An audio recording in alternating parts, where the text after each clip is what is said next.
सुबह के 9-10 बजे तक सोने वाली और बार बार उठाने पर भी थोड़ी देर और सोने दो ना कहने वाली दिव्यांशी आज सुबह 6 बजे ही उठ गई थी।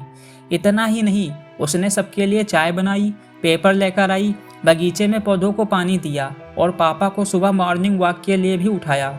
सभी लोग दिव्यांशी को बड़े आश्चर्य से देख रहे थे। सभी का एक ही सवाल था, दिव्यांशी तुम यह क्या कर रही हो? दिव्यांशी ने धीरे से जवाब दिया, 3 महीने हो गए हैं मेरी शादी तय हुए। वहाँ पर कौन होगा मेरे आगे पीछे घूमने वाला?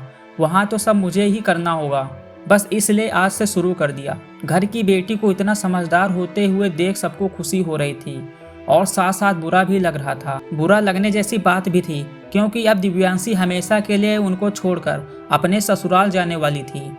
1 और महीना बीत गया और आखिरकार दिव्यांशी की शादी हो गई और वह अपने ससुराल आ गई।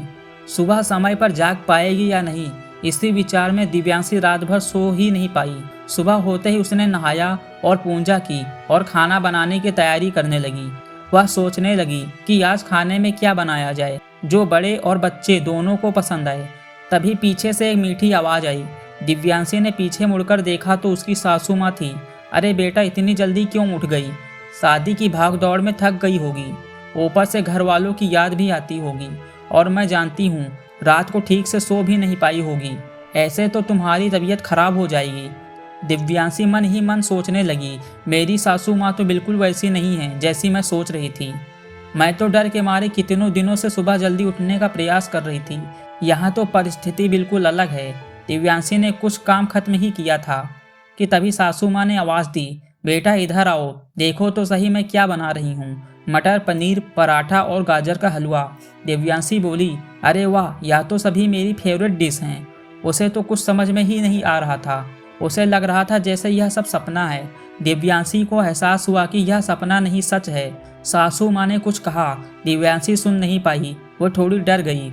उसे डरा हुआ देखकर सासू माँ ने कहा, दिव्यांशी जरा इधर तो आओ, यहाँ तो बैठो, मेरी बात ध्यान से सुनो और समझो। शादी का मतलब लड़की की परीक्षा नहीं होती है।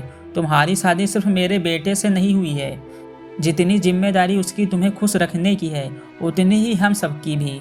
हमने तुम्हें घर सिर्फ काम करने के लिए नहीं लाया है। तुम्हें क्या क्या आता है या तुम हमारे लिए क्या कर सकती हो, यह सब देखने के लिए तो बिल्कुल नहीं। और हम तुम्हारी आज़ादी तुमसे नहीं छीनेंगे। अगर अपनी बात करूं तो मुझे सिर्फ एक अच्छे फ्रेंड चाहिए थी। मैं बिल्कुल नहीं मानती कि बहू को सुबह सुबह जल्दी उठकर पूजा पाठ करना चाहिए और मैं यह भी नहीं मानती कि बहू को बहुत अच्छा खाना पकाना चाहिए। शादी का मतलब तुम्हारे सपनों का बलिदान बिल्कुल भी नहीं हो सकता। बल्कि मैं तो कहूँगी कि शादी का मतलब तुम्हारे सपनों को और ज़्यादा ऊंची उड़ान देना होना चाहिए। हम सब हमेशा तुम्हारे साथ हैं, हर दिन हर पल। दिव्यांशी की शादी को अब 8 साल बीत चुके थे। इन 8 सालों के सफ़र में उसने जो अनमोल रिश्ते कमाए थे उनमें से एक थी सासू माँ। जी हाँ, वही सासू माँ जो अब उसकी माँ बन चुकी थी।